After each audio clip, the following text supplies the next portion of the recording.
Narito tayo ngayon upang matunghayan ang nakakakilig, napaka-sweet at talaga namang nagtitrending na love story ni Kalingap Tata at Ate Marjo. Sa pagpapatuloy ng ating istorya ay noong araw nga na yun ay talagang hindi na nga umaalis si Kalingap Tata sa tindahan nila Ate Marjo sapagkat talagang nabihag na siya sa ganda ng dalaga.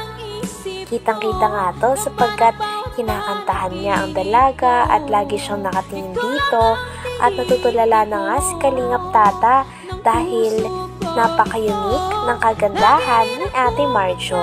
Maski nga ang kanyang mga kasama ay sinasabi na talagang napakaganda at Pinay beauty si Ate Marjo. Ay, maganda nga talaga. Sobrang ano?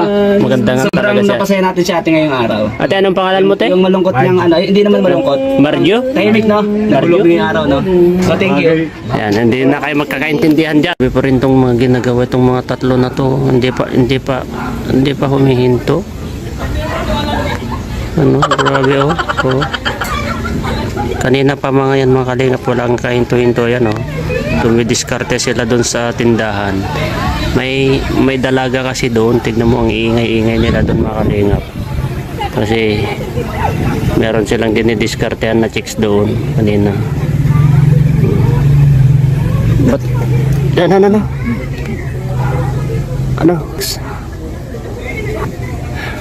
Pagalitan mo nga mga yan. Pagalitan mo. Ingay-ingay.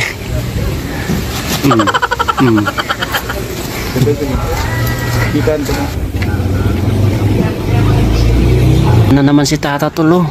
In love. Pusan natin si Tata. Grabe oh. Ay no, tulala na naman oh. Hello? Yan oh, tignan natin yan. Tulala. Tignan mo. Kapag wala siyang kinakausap, tignan natin. Tignan mo. Ayan oh. Oh. Ayan oh, tulala na naman siya oh. Ayan oh. Oh, yan oh. Tignan mo, nakikita mo? Tulala siya oh. Yan oh. Oh. Pagtapos naman ito ay nag-usap-usap din si Kalingap Tata at kanyang mga kaibigan na vlogger at pinag-usapan nga nila na desididong na talaga si Kalingap Tata na gawin ang tambalan o love team niya kasama si Ate Marjo. Sapagkat naiisip nga nito na talagang magkiklik silang dalawa at unang kita niya pangalang sa dalaga ay talagang alam niya na ito na ang kanyang type. Kaya nga parang hindi mapakali si Kalingap Tata at sobrang excited na excited kaya napakasaya niya nga nung araw na yun. Ikaw ko kay Tata. Kung gusto daw yung nasa tindahan, kung gusto daw niya mag love team kay Tata. Ako yung magtuloy.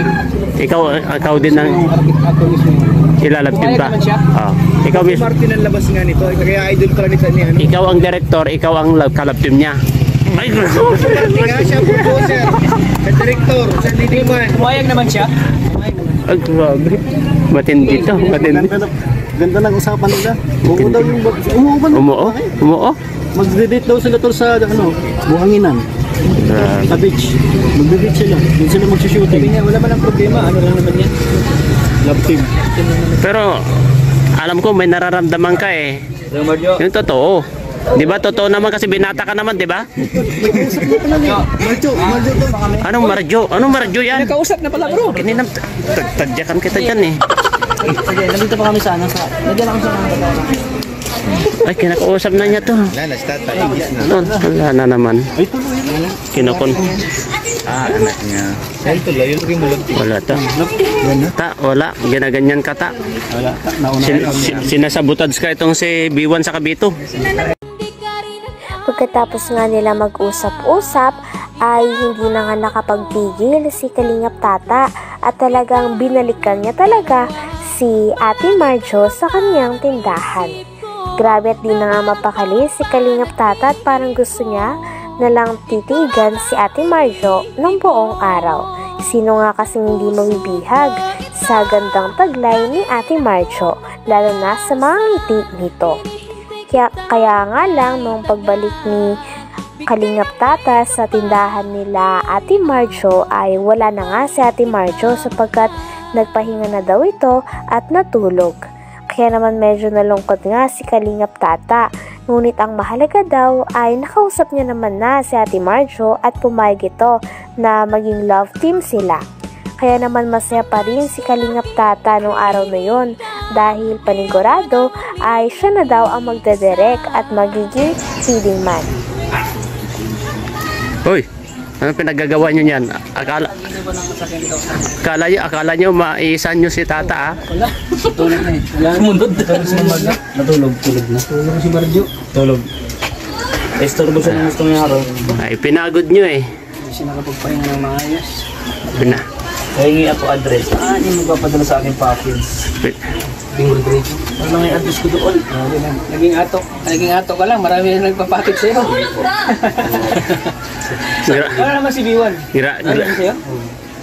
Grabe. Ngayong may 3 package sa darating sa akin. Sabi ano to yung like 4? Grabe kapag si Tata, grabe. Naghanap din ito kasi ng kanya eh. Ng for life na niya eh. Kaso tandaan niyo, huwag mo muna bibiglay. Oo, Pero bako ito, expectation ko mga ano ngayon?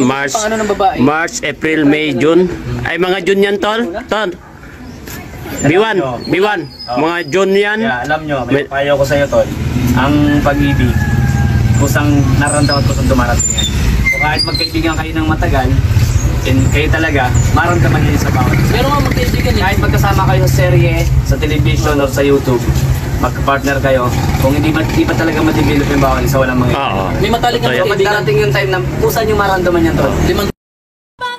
Habang nagkikwentuhan nga si Kalingap Tata at ang kanyang mga kaibigan sa tindahan nila Ate Marjo, ay kinikwento nga ni Kalingap Tata sa kanyang mga kaibigan na talagang napakaswerte niya sapagkat natagpuan niya na ang isang babae na matagal niya nang pinapanalangin at ito ang babae na katulad ni Ate Marjo. Kaya naman talagang hindi niya na ito papakawalan.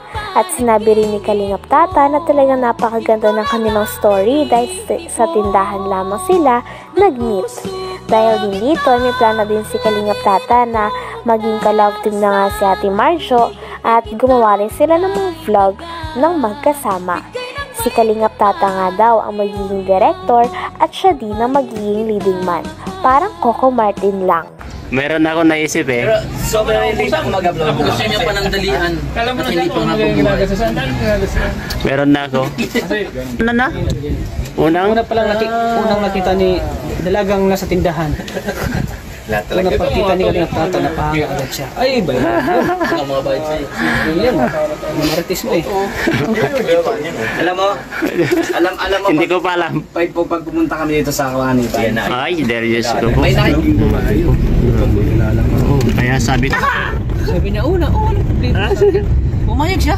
pumayag siya na ikaw ang kalab team niya. Oo. Tapos ikaw ang mag-director. Paano yun? Coco Marti. Coco Marti yan ah. Pumayag mo si Regine na samahan niya ako. Ah, Kasi hindi siya makapunta rito, wala siya ng lisensya, tol. ayaw nga, wala ka palang lisensya. Wala siya ng driver. Dahil may checkpoint pa naman dito palagi. Sabi niya, isit lang natin sir. Isama mo kami. Alam mo naman kung kahit saan kami, sulok-sulok namin lahat ito eh. Pumayag siya. Agawin mo Ay, mga gawin ko, hindi to, tol. Paubaya ko na sa'yo to. Ano na si Jamia? Oo. Binablog mo na siya eh. Pabusayapin tayo ni Mrs. Grabe at napakadami nang ang kinikilig sa istorya ni Kalingap Tata at ni Ate Marjo. Sapagkat bagay na bagay nga daw ang dalawa dahil si Kalingap Tata ay isang single at matagal na nga natutulala dahil gusto niya na daw makita ang babae na talagang pinapangarap niya at para sa kanya. At sa kabilang banda naman, si Ate Marjo ay single din. 5 years na itong single at tinantay niya din ang tamang lalaki para sa kanya. Talagang swak na swak nga silang dalawa at marami na ring mga fans na naghihintay sa nalalapit nila na pagsasama sa isang vlog. Kaya sabay-sabay din nating abangan ang mga kaganapan at unang mangyayari kay Kalingap Tata at kay Ate Marjo dahil ang plano daw ni Kalingap Tata ay dadali niya din daw sa buhangin o beach si Ate Marjo. hanggang dito na lamang muna ang ating nakakilig at talaga namang napaka-sweet na latest update sa istorya ni Kalingap Tata at Ate Marcho. Hanggang sa muli, bye!